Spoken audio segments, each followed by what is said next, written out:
Aku bukan menantu sampah. Bab 825. Si pembawa bencana itu kembali lagi.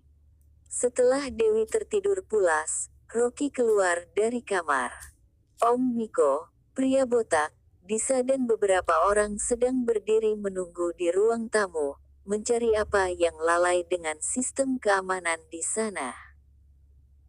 Dengan nada dingin Rocky berseru, keamanan di villa sudah diperketat dengan menambah pengawal, tetapi dalam beberapa waktu ini, kalian tetap wajib bertugas di sini, jangan sampai terjadi sesuatu yang tidak diinginkan. Baik, para pengawal berbaris dengan rapi dan menjawab dengan serempak. Rocky mengangguk-anggukkan kepala, keluarga Bai sudah rubuh. Selfie sudah ia patahkan satu lengan dan kembali ke keluarga Su, ia pasti menyimpan dendam, dan Bibi juga belum pulang, masalah ini cukup genting, ia tidak bisa menganggap remeh tentang hal ini. Rocky mendongakkan kepala dan melihat ke sekeliling, Jenny tak ada di tempat lagi, mungkin dibawa Andrewa ke rumah sakit untuk mencuci lambung. Dengan takaran dosis obat dalam gelas tadi, Jenny harus dirawat sekitar 4-5 hari di rumah sakit, biarkan ia merasakan penderitaan dulu baru pulang. Waktu ini cocok buat istriku istirahat dengan tenang merawat kandungannya. Setelah Rocky mengatur sistem keamanan villa, ia pergi dengan menyetir mobil dan membeli obat penenang untuk istrinya. Jenny sudah ke rumah sakit, walaupun Andrew marah tapi masih tulus merawatnya. Bagaimanapun itu istrinya, tidak mungkin saling perang dingin. Siang harinya, Rocky mendapat panggilan telepon dari Suri Jiang. Siang ada waktu. Rocky berdiri di dekat kompor, sambil mengaduk obat sambil bertanya, ada apa? Siang ini ada rapat perusahaan tentang iklan kesehatan anggur rumput ungu, kalau kamu ada waktu, bolehkah ikut serta? Rocky melihat sekilas sup ayam di dalam panci, sudah matang mendidih. Meskipun ia dalam perusahaan tidak ada posisi apapun, tapi anggur kesehatan rumput ungu adalah produk yang ia luncurkan. Ia lalu mengangguk dan bertanya, jam berapa? Jam 2.30, di ruang rapat. Sup ayam siap direbus, aroma harum memenuhi seisi ruangan. Rocky meletakkan sup di atas meja untuk didinginkan, memberi salam pada Dewi lalu pergi. Sebelum keluar dari villa, ia berpesan langsung kepada Disa. Aku keluar sebentar, keamanan istri dan anakku, serahkan padamu. Disa duduk di sofa, ekspresinya masih dingin, mengangguk pelan dan berkata, apakah sudah ada kabar tentang kakakku? Petik 2. Rocky tertegun sejenak, sementara ini belum ada, tapi aku akan terus menyelidiki. Kabar tentang hilangnya Dini, memang sebuah hal yang aneh. Rocky mengerahkan kekuatan keluarga Lin untuk mencari informasi Dini, namun tidak menemukan jejak apapun tentang dirinya. Bahkan Rocky terlintas niat dan asumsi terburuk, bahwa Dini sudah meninggal tidak ada di dunia lagi, namun Disa membantahnya. Disa dan Dini adalah saudara kembar, mereka ada ikatan batin yang erat, andaikan Dini sudah meninggal, Disa bisa merasakannya. Saat ini, Bastian sudah membawa orang datang ke Yuga, dan sementara ini bermarkas di kelompok Sky Dragon. Rocky berencana meminta kelompok Sky Dragon dan penduduk dari luar kota bekerja sama menyelidiki keberadaan Dini. Sebelum jam 2.30, Rocky tiba di Joint Venture. Masih di luar ruangan rapat, gema suara parau terdengar sedang memerintah pegawai dengan nada sewenang-wenang. Meja digeser sedikit, sajian teh harus yang terbaik, ligat gerakannya, jangan lamban dan santai. Mendengar suara ini, Rocky mengernyitkan kening. Bukankah itu suara Junandus, kenapa si tua ini kembali? Rocky memasuki ruang rapat, melihat Junandus dengan setelan kostum lengkap, sedang mendorong rak, dan menyuruh anggota untuk membersihkannya. Di sampingnya berdiri seorang wanita berpakaian khas oriental warna hitam, elegan dan berharisma. Ia adalah Nyonya Besar Jiang. Di belakang Nyonya Besar Jiang, ada 4 pria bersetelan jas hitam dan kacamata yang menjadi pengawalnya. Melihat fenomena ini, Rocky memahami semuanya dengan jelas. Tak dipungkiri lagi, Junandus memelas pada Nyonya Besar Jiang, dan beliau juga sangat memanjakan putra bungsunya ini. Hatinya luluh, dengan mengandalkan kekuasaan keluarga Jiang, ia membawa pulang Junandus. Melihat kehadiran Rocky, Junandus memaki dan mengutuk, seketika merinding dan wajahnya berubah warna karena kaget. Nyonya Besar juga menoleh, menyorot tajam pada Rocky, tidak berkata apapun, sinar matanya memancarkan aura permusuhan yang kental. Rocky bersandar di daun pintu, santai dan cuek. Sampai saat ini Nyonya Besar Jiang selalu tidak suka dengan dirinya, menganggap Rocky menentang dia dan anaknya.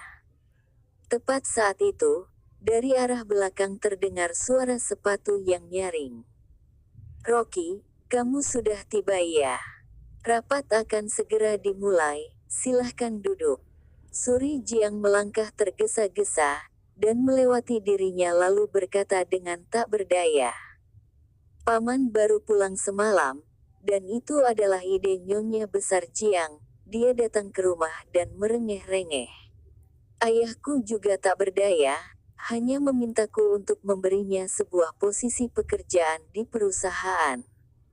Tapi kamu tak perlu khawatir, aku mengawasi paman, tidak akan membiarkan dia terlibat dalam masalah inti perusahaan." Rocky merespon sepatah kata, ya, sedikit banyak ia memahami ketidakberdaya keluarga Jiang. Ada maksud yang mau disampaikan. "Ibu yang memanjakan anak, duduklah, Junandus." Nyonya Besar Jiang berbicara dengan harismanya, memandang sekilas pada Rocky dengan ogah-ogahan. "Perusahaan ini milik keluarga Jiang, kamu adalah anggota keluarga Jiang, tidak ada seorang pun berhak mengusirmu. Ibu, duduklah." Junandus menampilkan wajah menyanjung, menarik kursi utama dan mempersilahkan Nyonya Besar Jiang untuk duduk. Seharusnya kursi utama diduduki Ketua Suri Jiang, tapi sudah ditempati Nyonya Besar Jiang dan Junandus duduk di sebelah kanannya. Suri Jiang menghormatinya sebagai senior, juga tidak meminta Nyonya Besar Jiang untuk berdiri. Ia lalu duduk di samping Rocky. 10 menit kemudian, ruang rapat sudah dihadiri para petinggi, pertemuan pun dimulai. Tema konferensi kali ini adalah iklan peluncuran produk baru anggur rumput ungu. Sesuai rencana divisi pemasaran perusahaan, mereka akan mengundang selebriti sebagai bintang iklan tersebut. Divisi pemasaran perusahaan telah melakukan perbandingan data, memberikan data profil diri para bintang terkenal, agar Dewan Rapat memilih satu artis sebagai bintang iklan. Kali ini kami memilih 4 orang artis yang sedang populer, namun ada pertimbangan biaya yang harus dikeluarkan, jadi yang terpilih adalah artis yang sedang viral dalam 2 tahun terakhir ini. Suri Jiang meletakkan kedua tangannya di atas meja dan berkata kepada para Dewan Rapat, "Data para kandidat ada di layar. Setelah mempelajarinya, silahkan memilih siapa yang harus kita undang." Rocky mengira rapat ini akan membahas masalah anggur rumput ungu. Tak disangka Suri Jiang mengundang Rocky di pertemuan adalah untuk memilih artis mana yang akan diundang. Dia tidak tertarik dengan masalah ini, namun ia melihat para Dewan Rapat sangat antusias membahasnya. Ia bersandar di sandaran kursi, menundukkan kepala dan mengirim pesan pada sang istri. "Istriku, ingat minum sup obat ayam ya, dan ada obat di dapur, Disa akan membawanya untukmu. Setelah mengirim pesan, Rocky memegang telepon genggam dan bermain Tetris, tidak ingin mendengar suara perdebatan dalam ruang rapat. Nyonya besar Jiang menoleh dan melihat Rocky sedang bermain permainan Tetris, langsung menunjukkan wajah tak senang. Baru saja Rocky hampir menyelesaikan level permainan. Tiba-tiba mendengar suara Suri Jiang menyapanya. Rocky, menurutmu mana yang cocok? Setelah memanggil 2X, Rocky baru tersadar seakan bangun dari mimpi. Nyonya besar mendengus kesal, ekspresi wajahnya tampak semakin jelek. Aku bukan menantu sampah. Bab 826 selesai dalam 1 menit. Melihatnya sedikit bingung, Suri Jiang juga sedikit tak berdaya dan mengulangnya. Kami sedang membahas kandidat artis sebagai iklan anggur rumput ungu. Data mereka ada di layar. Setiap orang boleh memberi ide. Menurutmu siapa yang cocok? Sampai namanya disebut, demi menghindari kecanggungan, ia mengangkat kepalanya dan menatap layar besar. Keempat artis ini semuanya menarik dan mempesona. Ia asal memilih, aku pilih yang pertama. Begitu selesai ia berpendapat, suara khas Junandus berkicau, dan menunjukkan rasa tidak puas. Rocky, mungkinkah kamu bahkan tidak tahu siapa para artis ini, dan tidak jelas mereka pernah memerankan film apa saja? Ini adalah urusan penting perusahaan. Sikapmu yang asal-asalan menunjukkan diri tidak menganggap serius masalah ini. Rocky meregangkan bahu, lalu siapa yang menurutmu cocok? Paman dengan tegas merekomendasikan Anti.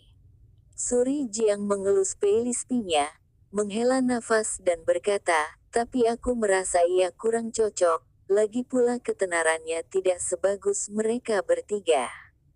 Anti.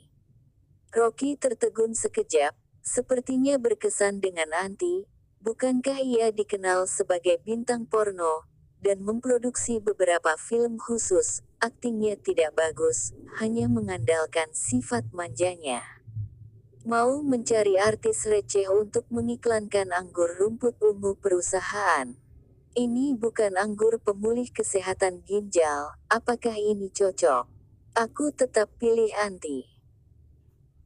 Tangan Junandus mencengkeram meja, berbicara dengan nada menantang. Target pasar anggur rumput ungu perusahaan kita adalah kaum kalangan atas. Meskipun Anti tidak setenar yang lain, tapi relasinya dengan kalangan elit sangat luas, sangat memenuhi kriteria sebagai bintang iklan anggur rumput ungu.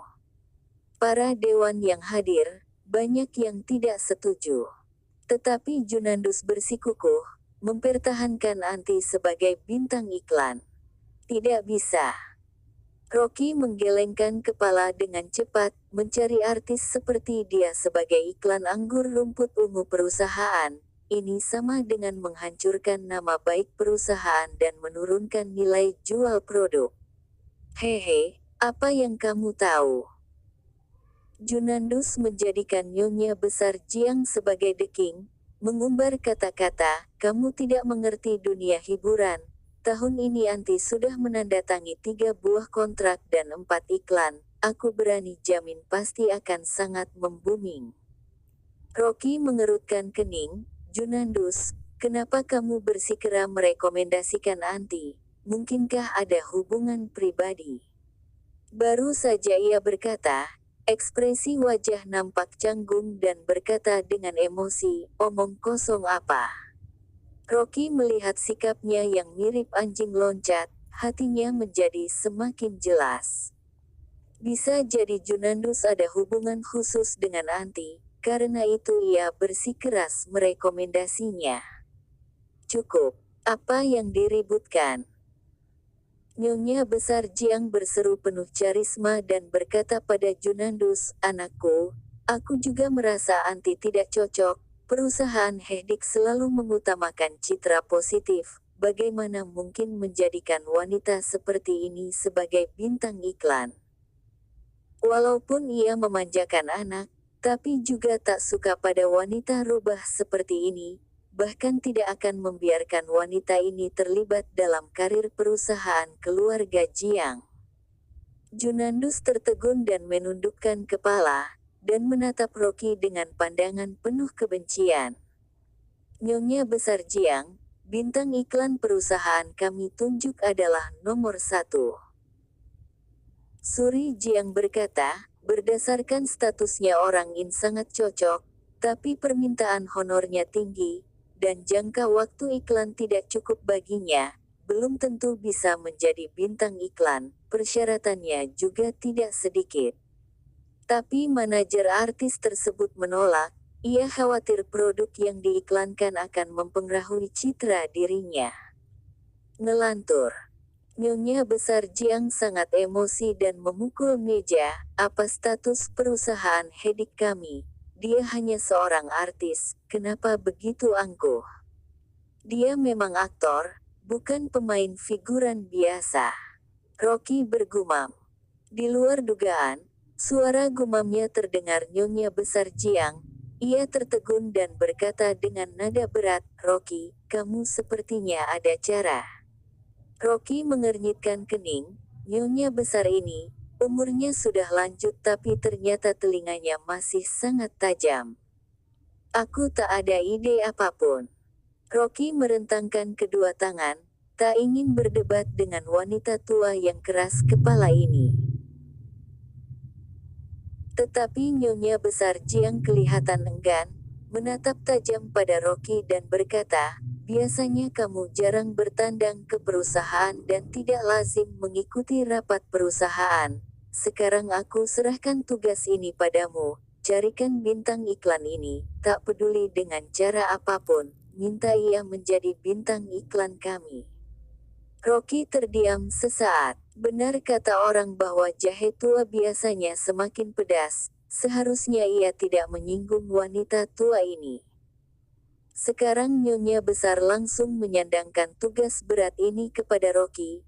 Di depan banyak orang, ia sengaja mempersulit dirinya. Nyonya Besar Jiang, aku tidak bisa melakukannya.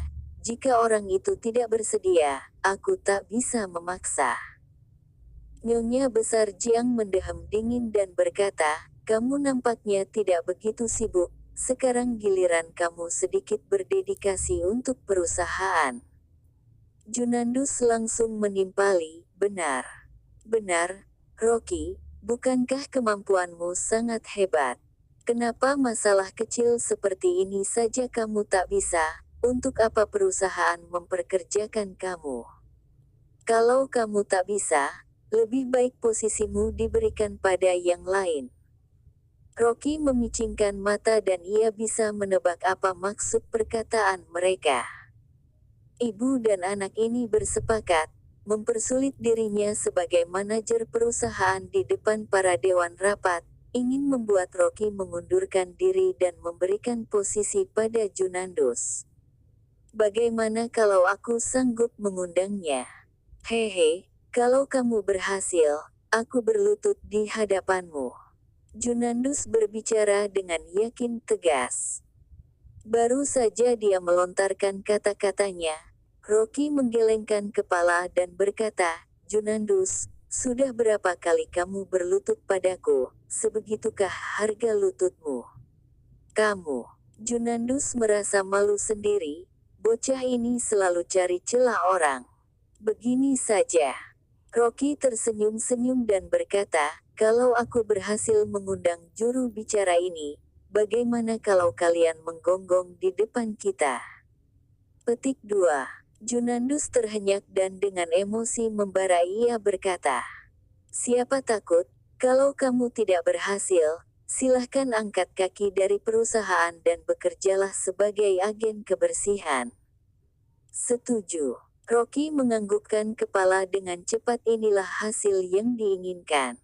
Tetapi, Suri Jiang yang duduk di sampingnya, menariknya dari bawah meja, dan berbisik. Tadi aku menendangmu beberapa kali kenapa kamu tidak bereaksi? Paman sengaja membuatmu kesal, kenapa kamu tidak menyadarinya?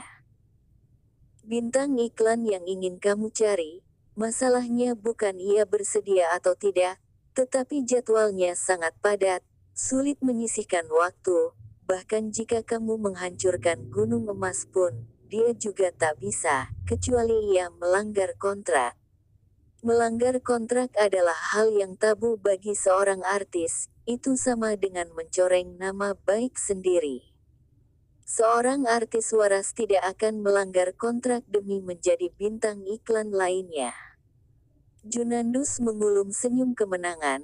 Dari awal ia tahu tentang ini, ia sengaja mempersulit Rocky.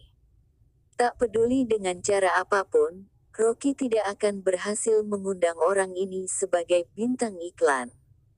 Para petinggi yang duduk dalam ruangan rapat juga memahami dengan jelas akan hal ini. Mereka menatap simpati pada Rocky. Nyonya Besar Jiang bersusah payah mengembalikan Junandus dalam perusahaan, tanpa basa-basi menyerang Rocky dengan permainan licik ini. Walaupun ia tidak melepaskan posisi manajer, kelak suaranya di perusahaan juga tidak memberi pengaruh lagi, bahkan telah mencoreng nama sendiri.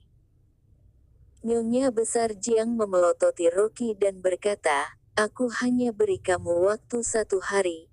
Dalam sehari ini, selesaikan tugas ini, kalau tidak, tinggalkan posisimu sebagai manajer." 1 hari terlalu lama.